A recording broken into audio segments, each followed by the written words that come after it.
everyone. Today we are going to do a deep dive on all things net worth, debt, and asset tracking. But before we get into all of that, don't forget to hit the like button and subscribe for more awesome money content. Okay, first things first. What the heck is net worth and how do we calculate it? Well, net worth or net wealth, you might hear that term, is an individual or company's total assets minus any liabilities or debts they may have. Now, why is knowing your net worth helpful? Well, keeping track of your net worth can help you put your bills into perspective, your debts, and plan for the future. It can also help with evaluating where you're at financially now and where you can improve. So, what do I mean by assets and liabilities as it relates to the everyday person like you and me? Well, assets are things like retirement savings, savings account balances, real estate, and some folks like to even add their car if it's paid in full. Even though that's a depreciating asset, that's a whole different topic, but those are the kinds of high-level things I mean when I say assets. Basically, things you own in full that you could either sell for cash fairly quickly, or sell at all, or liquid cash balances that you have. Now, liabilities, on the other hand, is just another way to say any money you owe to another person or entity. That includes revolving consumer debts like credit card balances, as well as personal, auto, payday, title balance loans, and so on. Also, a side note, net worth is not the same as income. Just because an individual earns a high income doesn't necessarily mean that they have a high net worth and vice versa. Okay. So now that we've cleared that up, let's jump into how to track your net worth using Much. You can do this using pen and paper, but for this example, we'll be using Much. And by the way, it's free to use. So let's go. All right, so we are going to get started on tracking your net worth using Much. Now, this is the premium example. This is a demo account for the purposes of being able to walk you all through the platform. So the premium, you'll see this kind of balance information. You'll see these target numbers. That's when someone links their bank account and they're actually able to see their transaction data roll through that sticks to their spending plan. Now, if you are using Much from a manual perspective, no problem. You can still track your net worth, but I just wanted to make sure you might see some different views. So the premium view offers being able to track your spending, and that gets tied directly to your overall spending plan. Whereas with the manual, obviously, it's exactly what it means. It's manual. All right. So from the net worth perspective, this demo account, let's say this person has a net worth of $45,000. Now, how do we even go about doing that? Now, in Much, right now, currently, you can track your debt and asset progress, and that gets tied into your net worth automatically. Now, eventually, in the premium subscription, we are going to automate being able to track your assets. So all you have to do is set up and link your accounts, and we'll automatically do that for you and help you calculate your net worth a little bit better. But for right now, the best way that you can utilize tracking your net worth, which is also a very good way for you to check in with your money and spend time with your money. I recommend money dates or setting up a money ritual. So anytime you get paid, or maybe at the end of the month, doing an overview or overhaul of all of your accounts and what's going on with them. That is a great way to come in to Much, log your progress, or just see how much traction you've been able to make over the given month. So again, this person is showing that they have a net worth of $45,000. And in here, they've already actually added, and again, this is a demo account, they've already added one asset, which is their 401k. This is a retirement account. It's an investment, and they have a balance of $45,000 and no debts. This is, again, all manual. So you're going to want to add an asset or a debt, liability, also known as. So we'll go ahead and add a debt. Let's say this person has a private student loan, and we'll say student ABC loan company. Name it whatever you'd like. Minimum payment on that loan is $100. The APR is 4.6. That is the interest rate that you will pay. And the current balance due is $5,354. This is not, unfortunately, covered under the student loan federal forgiveness right now. So this person has a balance of $5,000, and you can put a due date if you want. It's not required. Go ahead and save that down. And now you'll see that when I scroll back up, the net worth has shifted a little bit, right? Because now I have this $5,300 debt liability tied to my name, as well as $45,000 in assets. Now, the thing about this is, as you go again through your money ritual, or every time you get paid, you set up some level of cadence with checking in on your net worth. This is a great way to just go through all of your accounts, take inventory of, your account balances, what you actually own versus what you actually owe. And it makes you stay in tune with it. Again, this is tracking towards net worth goal, or net worth of you making sure that you want to obviously increase it, but it also shows you areas of where you can improve. And more specifically, a lot of folks have a lot more debt typically, especially 20s and 30s, than they do later in life. And it's just something that you'll want to kind of tune into. So again, this person, let's say it's me, I'm logging $5,300 worth of debt. I have an assets over 45,000. I have one account, but I'm actually going to add one more just so you can see this kind of go into the red. Let's say I want to add the remaining balance of my mortgage to my debts. Now I'll take out the equity that I have in my house, add that to my assets, but that's my part that I've actually paid, and it's principal. But let's say my mortgage is a liability, and technically it is because it's something that you owe. So we'll go ahead and add this. Let's say the minimum payment is $2,300. Interest rate is 5.5. And the current balance, say I own a condo in Miami, say $100,000. I go ahead and save that, and you'll see now this is going to skate into the negative, right? So again, net worth is assets, your assets minus your liabilities, and that gives you your financial picture of basically a quick snapshot at a moment in time of where you are in terms of how much you actually own versus what you owe. So you see this shift, right? So as I come in again with my money ritual, I sit down, have my cup of coffee, doing all of the things. I want to log payments towards these particular debts, and that's how I can start tracking my progress. Now, this kind of goes back to SMART goal framework, which I will do in another video.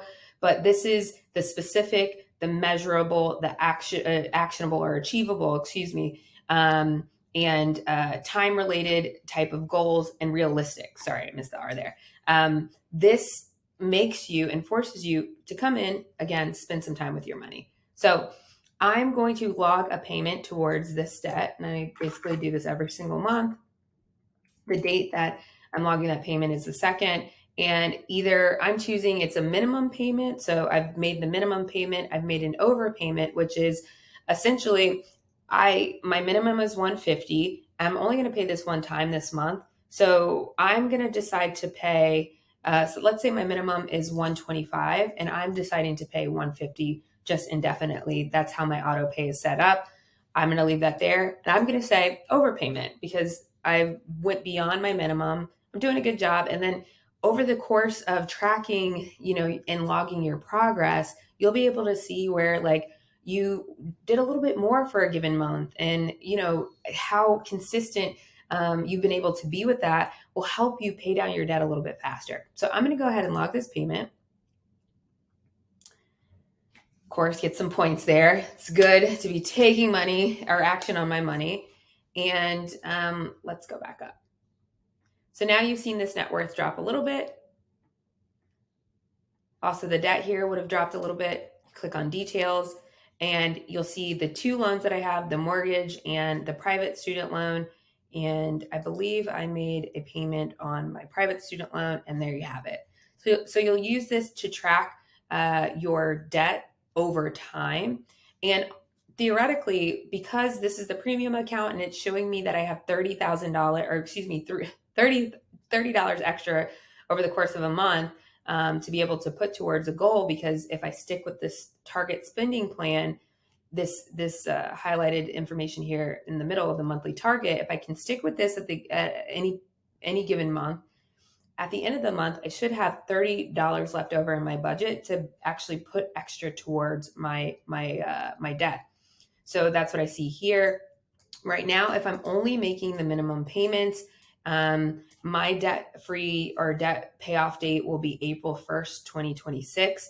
Whereas if I just bump it up just a little bit extra, so not even including my overpayments, but if I even just take that $30 and put it extra towards my debt every single month, I'll be able to pay it off 1 month faster using the debt avalanche. If I want to change that to the debt snowball, that might look a little different. So if I'm using the debt snowball, there's information here on the site that educates you around it, and you can pick any framework that's going to work best for you. If I'm using the debt snowball, that's prioritizing my debt from smallest balance to largest balance, regardless of the interest rate. I would have a debt-free date, paying only the minimums of January 1, 2027.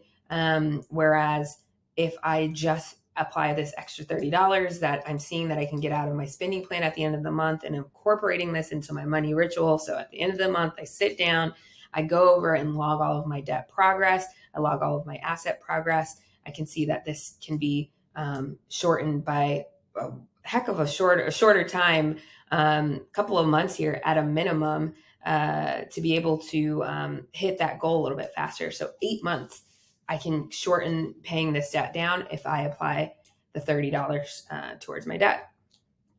All right. So that is debt.